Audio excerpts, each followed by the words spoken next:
So, Dr. Seamus, let me just walk through how you did with your very first personal injury attorney educational sales presentation. So the end results were you got 2 referrals, right? Well, 2 right now and another one on the way.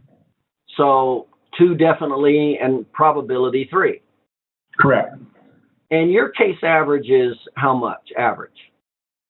Personally, value or PV, patient visit. What's the dollar case average for a personal injury case in your office? I'd say $6,000. Okay, and you're out on the West Coast, California. Everything's a little higher anyway. But the point is, that was $6,000 per case. You definitely created 2, in all probability 3. That's 3 times 6 is $18,000, right? Correct. Okay. So essentially, you gave 1 presentation and made $18,000. Are you aware of that? Totally. Okay. Now, let's walk through how that happened, if you don't mind, okay? Go for it. Okay, so you initially, you followed our plan and, our marketing plan. And so the first thing we did is we differentiate between what are called A, B, and C attorneys, right? So you did that, right? You found out which are what are called A attorneys, B, and C. In other words, which ones are easier to get referrals from and which ones are harder. So you created that first, right? Right. Okay. Then from there, so now we have our target market of the attorneys who are C attorneys that work in our area. So in other words, we have a good target market, right? Right. Okay. Now, the next step is we delivered the press release, right? Right. Okay, and the press release was used to increase awareness and authority with you. And the topic of the press release was the subject matter at hand. So you've started with the press release to that higher probability target market, right? Right. Okay. And then from there, you send the advertisement, and then you do the follow-up phone call from the advertisement is the video that stimulates their interest and awareness into the subject matter. And so you did that, right? Yep. Okay. And then you proactively followed up with a phone call. You didn't wait for them to call you, did you? No. But in this case, with this attorney, I did the, like you said, the press release for 2 weeks in a row. And then the advertisement, with the attorney's letter of recommendation, right. That packet. And then that week, I followed up, with the facts, with the site to go to watch the video. Right. And then the girls followed up with a phone call. And with this attorney, he saw the video. And after he saw the video, he referred his brother in, and it was just recently in an accident. And then the girls called him up, and they said, well, he saw the video, referred his brother, and talked to my marketing girl that's starting to do the phone calls. And she said, you watched the video. Dr. Seamus would like to meet you and talk to you about that. And he said, sure. We set that up, and I went there. And he says, I got one for you, a new one this week.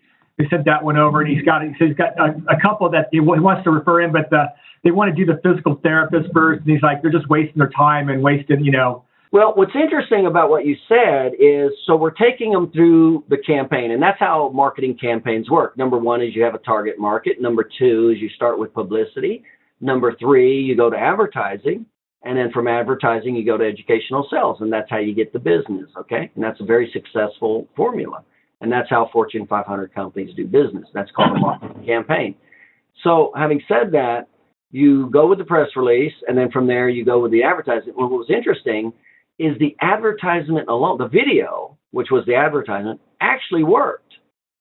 Yeah. Which is kind of rare, because usually advertising and publicity alone will not work. You need educational sales.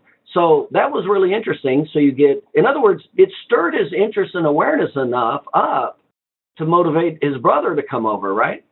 Yeah. Okay. And what was so cool about it is he was using a chiropractor in a community about 15 miles away. And that was the only chiropractor he had for his PI cases. And it just now he says, after the whole deal, he's like, yeah, I'm going to be getting everyone over to you now. Sorry, Chris. Okay. So basically, with your information, you made that other chiropractor look stupid, didn't you? I think so. Well, why else would he refer them to you then? I'm just joking. The other chiropractor, he's a good friend of mine, and he's very intelligent. But yes, our game's way better than his.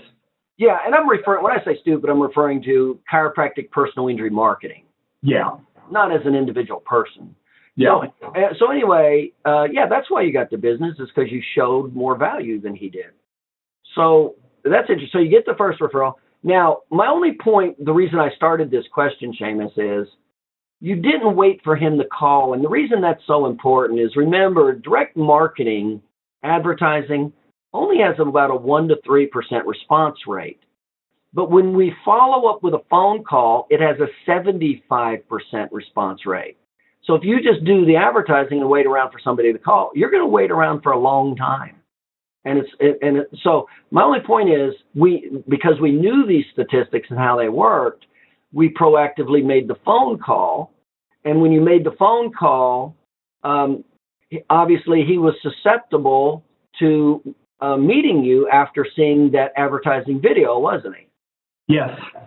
In other words, you'd stirred that video did exactly what we said it would, did it not? It would stir his interest and desire for what you had to say, right? Yeah. So now he's being way more open to meet with you and seeing what the heck it is you're talking about with this video information. So how did the meeting go? Tell me where it went and how did it go? We met. He wanted to meet for lunch, and the girl I have making the calls, she watched your videos on the sales marketing, the whole how to do the procedures of the whole marketing campaign. So he wanted to meet for lunch, and she's like, no, Dr. Seamus doesn't want to meet for lunch. He'd probably prefer meeting you about an hour before lunch, and if you want to go to lunch afterwards, you guys can, but he wants to meet you, not during lunch, before or after, but preferably in the morning. So he said, okay, we'll meet at 11 o'clock. So I went over to his office, and he's in practice for...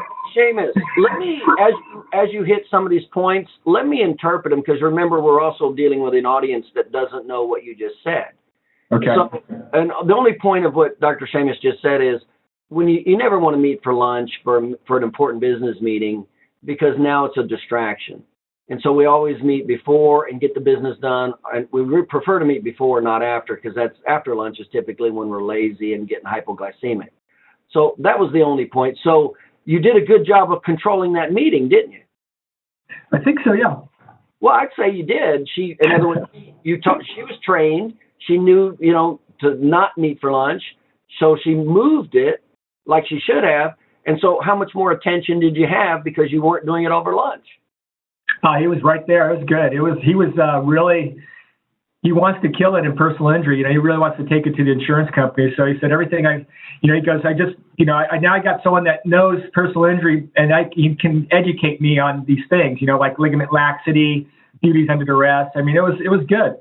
So the attorney is telling you he likes it. Now, this is a personal injury attorney telling you at your first meeting that he's glad he met you so you can educate him. Correct. On personal injury. Correct. And you're just learning how to do personal injury. Well, I know some, but now I know how to seal the deal, I think. Okay.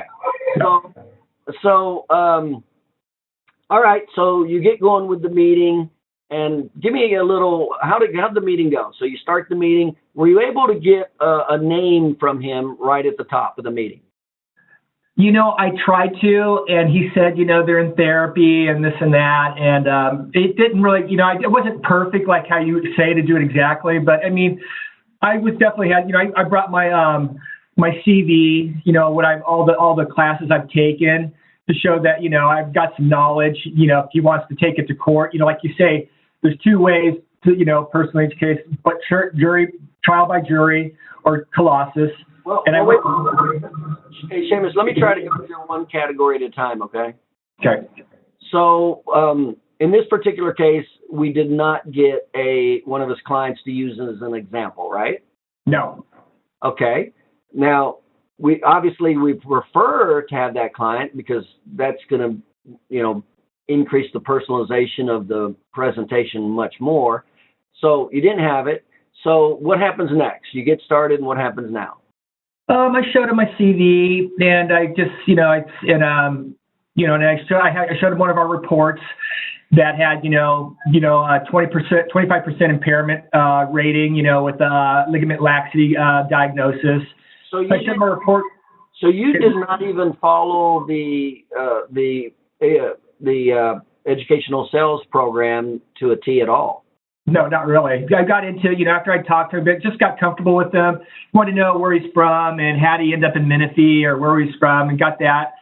So we got, a little bond going, and then I started talking about what we're doing and showed him my reports and my CV, and I kind of went through, there's two ways to do a PI, jury by trial, or dealing with Colossus and the adjuster. And I showed them the value drivers of my reports. And then they started asking me questions about certain things, this and that. And then I talked to him, I said how, we kind of somewhere in there, I started talking about how many PI cases he does a month, and he said 2. And I said, what's your average settlement? And he said, 6,000. Seamus, you're just moving a little fast for me here. Okay. So when you covered the injuries, had he ever heard of ALMSI? Not really. Okay. So here we have a personal injury attorney, and the number one soft tissue injury he'd never heard of before.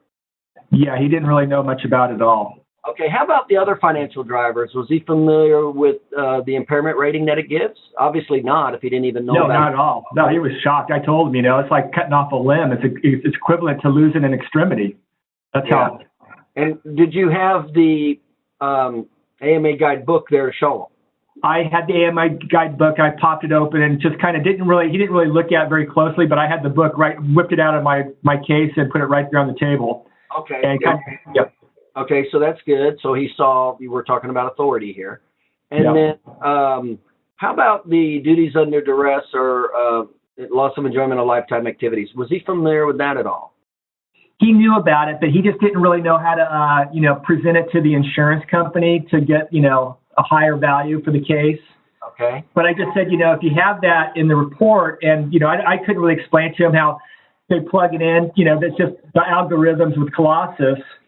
I mean, I don't know how that works with Colossus, but I said, future care, they're going to need lifetime, all these little things that are all value drivers. And I pointed them all out through the report, accident, casualty, all that stuff. And he was.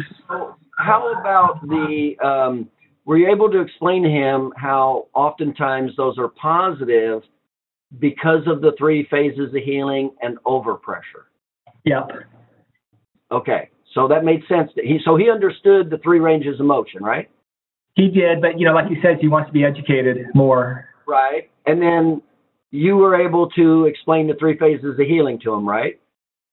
I did, but, I explained the inflammation phase, what we're doing there. And then I went into the repair phase and what we do there in the remodel phase. And I had, I didn't write it out. I had one of my PI case manager printed out, like, this is how much it's going to cost for the inflammation phase. This is what the average cost is for the repair phase. This is the average cost for the remodel phase. Okay. So basically, when it came to the loss of enjoyment of lifetime activities and duties under duress, you weren't crystal clear with the 2nd phase of healing and how it affects the 3rd range of motion and overpressure and intersegmental motion. No, I didn't. Okay. And I'm with you because it was your first presentation, so that as well as I do, it's not going to go perfect.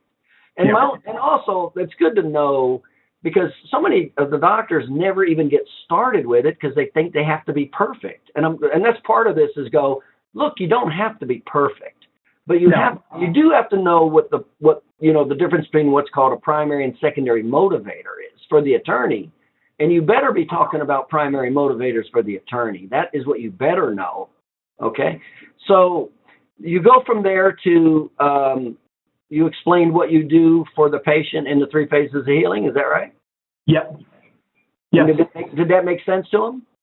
Yeah. Yeah. And then you took that and you multiplied it times money, right? Yep.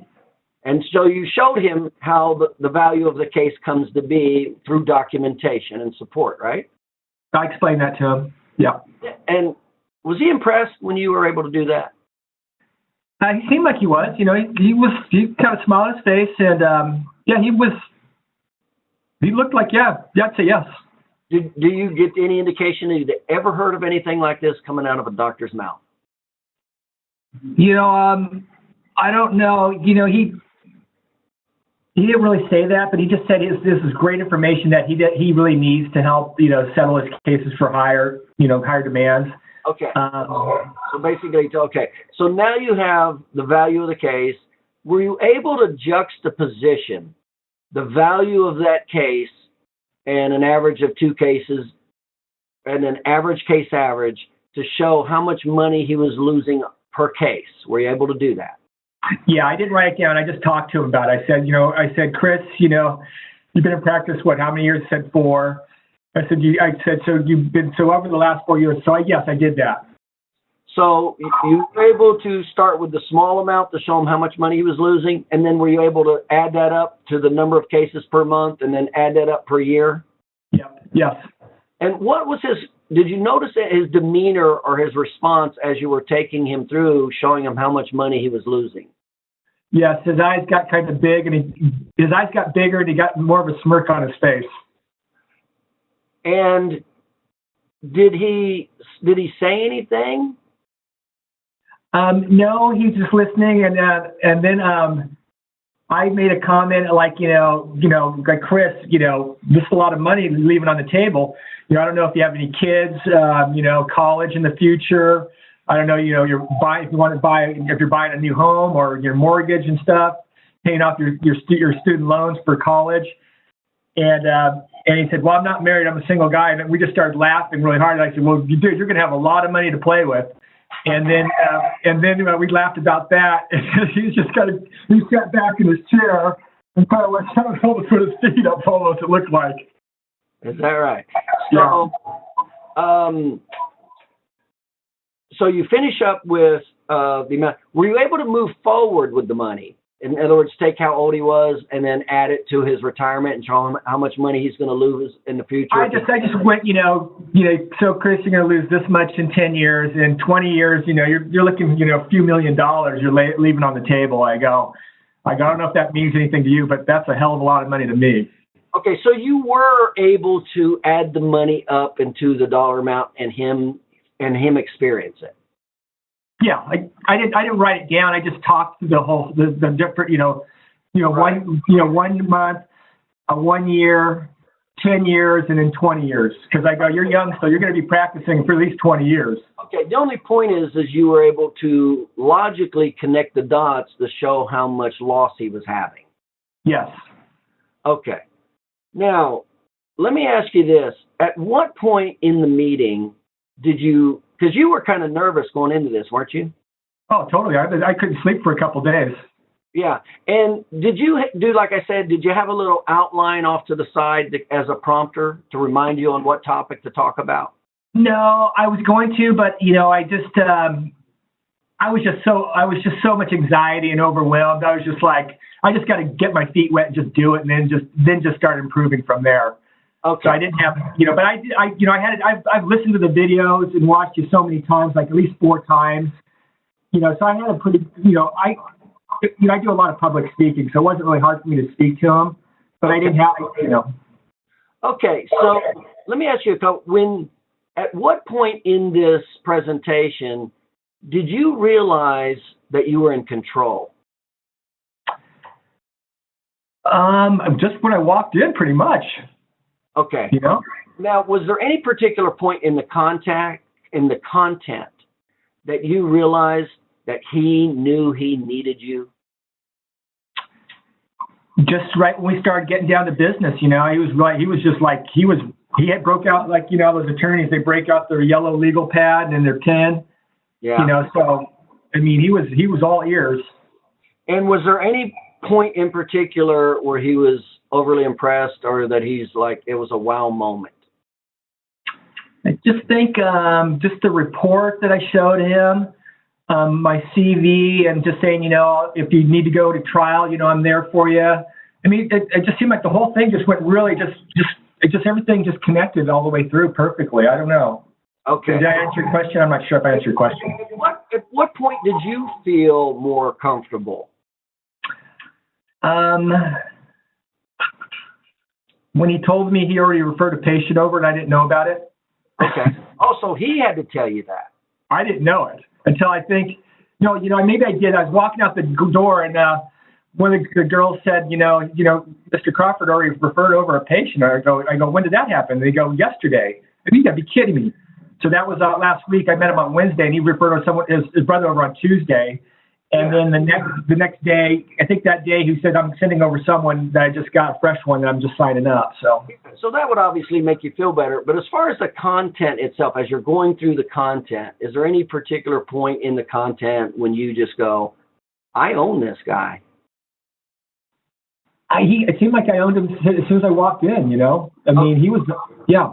Yeah, okay. It's my first one, so I know there's gonna be more because, I was a little bummed out when we sent our first, our first 5, out of the 5, two guys said they're not interested in what we do, and one of the firms we used to work with a lot in the past, we haven't dealt with them in 4 or 5 years. Something went south, I don't know, and then another guy that I used to work with, he doesn't work with chiropractors anymore.